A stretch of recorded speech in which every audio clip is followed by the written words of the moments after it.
রেখেছি, একটা দেখতে পাচ্ছি একটু ইয়েলোইশ কালারের আর একটা বর্ণহীন। এবার এই যে প্রথম ইয়েলো যে দ্রবণটা রয়েছে তার মধ্যে একটা কালারেন্ট পিছনে যোগ করে দেয়, 4-5 ফোঁটা এর মধ্যে স্ট্রেট যোগ করো। আর একটু, হ্যাঁ ব্যাস, দেখো একটা কালারেন্ট যোগ করা হলো। তারপর এটা কালার দেখতে পাচ্ছ বেগুনি বর্ণ হয়ে যাচ্ছে, একটু লালচে বেগুনি টাইপের। এটা আমরা একটা করে রাখলাম।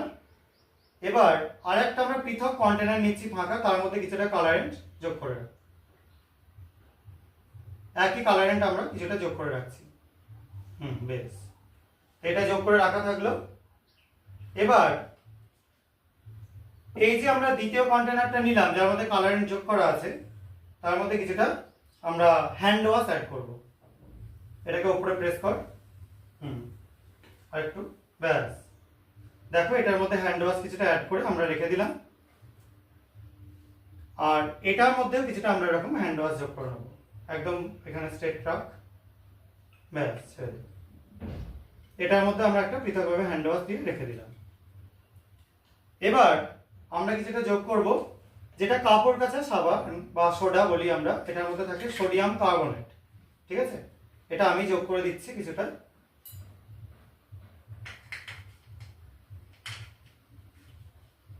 সাদা রঙের গুঁড়ো এটার মধ্যে কিছুটা যোগ করছি, আর এটার মধ্যে কিছুটা যোগ করে দিচ্ছি। দুটোতেই কিছুটা করে আমরা এই কাপড় কাচার সোডা যেটা সেটা যোগ করে দিচ্ছি। আর যোগ করব কিছুটা, এটার নাম হচ্ছে পটাশিয়াম কার্বনেট। এটা আমরা এই দুটোর মধ্যেই যোগ করব। এই যোগ কর, এটার মধ্যে কিছুটা যোগ কর, আর একটু, বেশ, এটার মধ্যে কিছুটা আমরা যোগ করে রাখলাম, আর কিছুটা যোগ করবো এটার মধ্যে। বেশ, এটার মধ্যে যোগ করে কিছুটা রাখলাম। দুটোর কালার দেখো আলাদা আলাদা।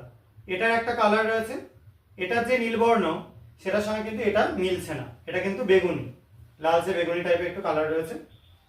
তো এই দুটো তরলকে আমরা পৃথক পৃথক জিনিসের সঙ্গে যোগ করব। আমরা আর একটা ফাঁকা বিকারের মধ্যে নিয়ে নিচ্ছি কিছুটা হাইড্রোক্লোরিক অ্যাসিড বা HCl। পিছনে ঢাল ঢাল, এটাকে হাতে তোল, হাতে করে ঠেকিয়ে ঢাল, আরো, বেশ, আমরা কিছুটা অ্যাসিড এর মধ্যে